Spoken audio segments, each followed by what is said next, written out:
안녕하세요. 상속마스터 정교환입니다. 오늘은 상속세 절세 전략에 관한 내용을 설명드리려고 하는데요.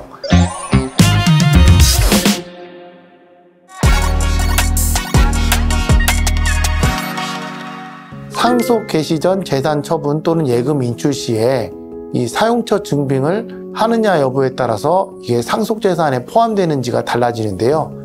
한번 사연을 살펴보겠습니다. 아버지는 50억대 재산을 소유하고 계셨는데 오랜 지병으로 얼마 살지 못할 것 같자 자녀들인 저희들에게 부담을 주지 않기 위해서 2022년 말에 임야를 20억에 처분해서 그중 12억은 채무변제 및 병원비로 지출하고 나머지 이제 8억이죠. 그거를 뭐 사남매인가 봐요. 그래서 각각 2억씩 해서 나누어 주셨답니다. 양도소득세는 그냥 본인이 가지고 있는 다른 돈으로 된 것 같아요. 3개월 뒤인 2023년 3월경에 아버지가 돌아가셨다고 합니다.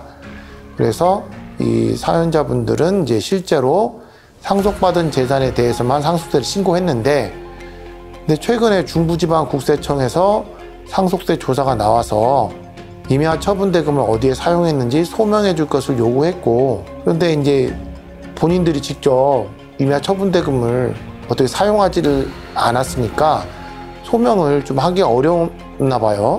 그래서 약 10억 원에 가까운 상속세를 추징당할 상황에 처하게 됐다는 사연입니다.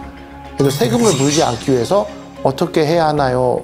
이렇게 질문을 하셨는데요. 이런 경우가 생각보다 많습니다. 사실 아버지가 본인 명의 예금 계좌에서 돈을 쓰시는데 자식들한테 허락을 받고 쓰시는 건 아니잖아요. 때로는 현금으로 빼서 쓰는 경우도 있을 수 있고, 뭐 수표로 빼서 지급하거나 이러면 이 돈이 어떤 명목으로 지출이 됐는지 알기 어렵거든요.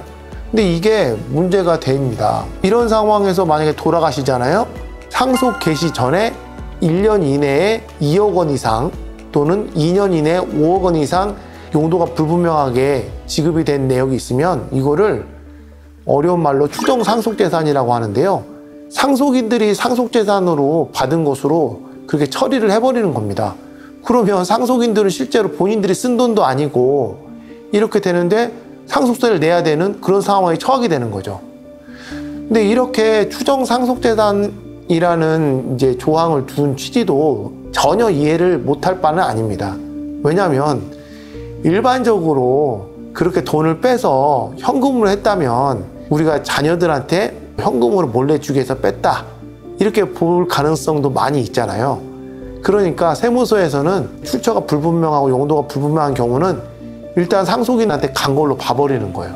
결론부터 말씀드리면 지금 세금을 물지 않기 위해서는요, 사남매에게 2억 원씩 나눠준 8억 원 부분은 기존에 증여세를 신고 납부하셨다고 하면 이게 상속재산에 가산되는 건 맞는데, 왜냐하면 10년 이내에 증여된 거니까 증여세를 냈다면 그거는 상속세 계산한 거에서 빼줍니다. 이거는 뭐 당연히 본인들이 받은 거니까 그렇게 상속재산에 가산해서 상속세를 내는 건 문제가 없는데, 그 나머지 12억 부분, 아버지가 병원비랑 채무비를 썼다는 이 부분에 대해서는 금융거래 내역이나 카드 내역, 병원 어디 병원 다시인지 알 거 아니에요.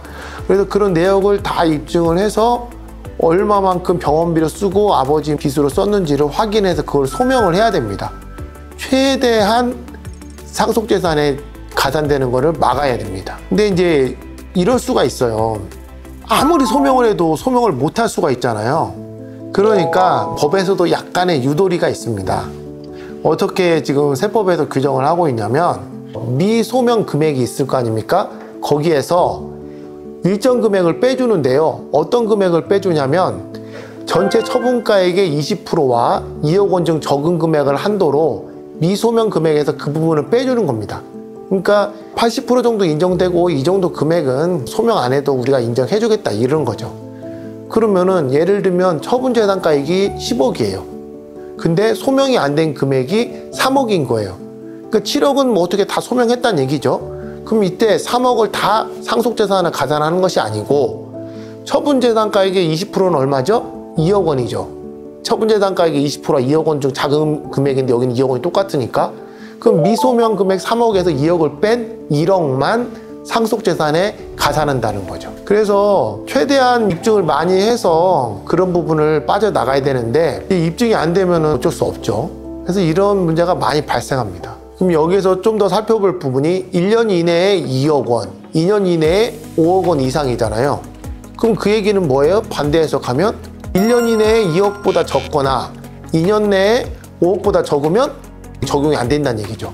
그리고 그러면 이 금액이 예를 들면 예금 계좌가 기업은행도 있고 신한은행도 있고 여러 은행이 다 있으면 그 금액을 어떻게 합산하냐 이런 문제가 있을 수 있잖아요.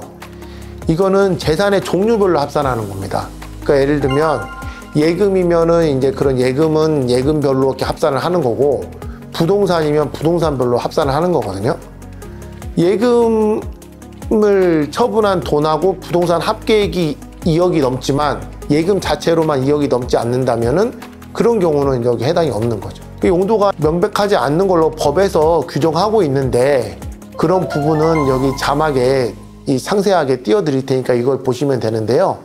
결론은 항상 이런 부동산이나 뭐 예금을 처분하거나 이런 대가를 지급해서 쓸 때는 증빙을 명확하게 남겨놔야 된다. 가급적이면 계좌이체로 해서 비고란에 어떤 명부 나간지 이런 부분, 그리고 금전소비대차 이런 거 있으면 계약서를 명확하게 남겨놓고 이런 것들을 해야 나중에 의도치 않은 상속세를 피할 수 있습니다. 오늘은 상속 개시 전에 재산을 처분하거나 예금을 인출했을 때 사용처가 명백하지 않은 경우에는 상속대상가액에 포함돼서 상속세가 부과될 수 있다는 내용을 설명드렸습니다. 이런 문제가 심심치 않게 발생하기 때문에요. 꼭 이런 대금을 처분하거나 예금을 인출할 때는 증빙을 남겨놓는 것을 권고드립니다. 그리고 이런 문제가 발생했을 경우에는 꼭 상속 전문 변호사와 세무사님과 상의를 하셔서 잘 대응하시기를 바랍니다. 상속마스터 정변이었습니다. 여러분들의 구독과 좋아요 부탁드립니다. 감사합니다.